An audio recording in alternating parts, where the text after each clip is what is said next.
জুলাই আগস্টের মানবতাবিরোধী হত্যাকাণ্ডের বিচারে আন্তর্জাতিক অপরাধ ট্রাইব্যুনাল আজকে যাদেরকে হাজির করা হয়েছে তাদের মধ্যে আমির হোসেন আমু এবং কামরুল ইসলামকে গ্রেপ্তার দেখিয়ে কারাগারে প্রেরণের নির্দেশ দিয়েছে ট্রাইব্যুনাল। একই সঙ্গে তাদেরকে পুনরায় হাজিরের জন্য আগামী 18 ডিসেম্বর দিন ধার্য করেছে ট্রাইব্যুনাল। অন্যদিকে যাত্রাবাড়ি থানার সাবেক ভারপ্রাপ্ত ওসি আবুল হাসানকেও গ্রেপ্তার দেখিয়ে কারাগারে প্রেরণের নির্দেশ দিয়েছে আন্তর্জাতিক অপরাধ ট্রাইব্যুনাল। সেই সঙ্গে তাকেও কিন্তু আগামী 12 ডিসেম্বর পুনরায় আদালতে হাজিরের জন্য দিন ধার্য করেছে ট্রাইব্যুনাল।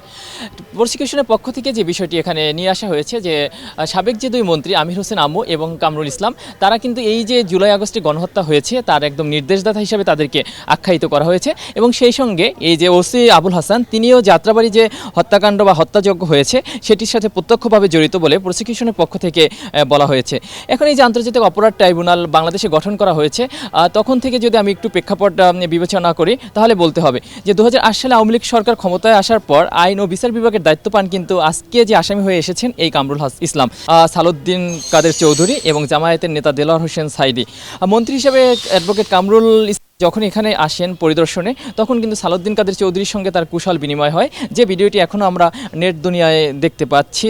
অর্থাৎ তাকে আজকে যখন প্রিজন ভ্যান থেকে নামানো হয়েছিল তখন কিন্তু তিনি শুধু চেয়েছিলেন এবং নিশ্চুপই ছিলেন বলা যায়, এবং তার সঙ্গে যে ছিলেন আমির হোসেন আমু তিনি কিন্তু খানিকটা নিশ্চুপই ছিলেন এবং পরবর্তীতে সাংবাদিকরা যখন তাকে ডাক দিয়ে জিজ্ঞাসা করছিল যে কী অবস্থা, কেমন আছেন, তখন কিন্তু তিনি একটি হাসির মাধ্যমে তার সেই বর্ণনা করেছিলেন। এবং কামরুল ইসলামকে গ্রেপ্তার দেখিয়ে যে আগামী 18 ডিসেম্বর তাকে পুনরায় ট্রাইব্যুনাল হাজির করার নির্দেশ দেওয়া হয়েছে। সুতরাং বলাই যায় যে আসলে আগামী 18 ডিসেম্বর আসলে তাদেরকে হাজির করার পরবর্তীতে যে প্রতিবেদন দাখিলের যে অগ্রগতি, আসলে এই অগ্রগতি সম্পর্কে তখনই হয়তো বা জানা যাবে এবং এই যে এই অগ্রগতির পরবর্তী ধাপটা কী হয়, পরবর্তী ধাপ কী হয় সে বিষয়ে আসলে আমরা তখনই হয়তো বা জানতে পারবো। সেই সাথে কিন্তু এই যে ওসি আবুল হাসান তাকেও কিন্তু আগামী 12 ডিসেম্বর আদালতে আবার হাজির করা হবে এখানে, এবং পরবর্তীতে আমরা চিফ প্রসিকিউটর যিনি আছেন বা প্রসিকিউশন প্যানেল যারা আছেন তারা হচ্ছে পরবর্তীতে কী ব্রিফ করে আমাদের বা পরবর্তীতে তাদের ঠিকানা কোথায় হয় এটি আসলে কিন্তু আমরা তখন আপনাদেরকে জানাতে পারবো। তো আপাতত আমরা এটাই বলতে পারি যে আপাতত এই যে 14 দিন বাকি রয়েছে অর্থাৎ প্রতিবেদন দাখিলের,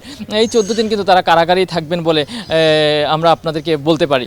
সুতরাং আন্তর্জাতিক অপরাধ ট্রাইব্যুনাল থেকে এটাই ছিল সর্বশেষ।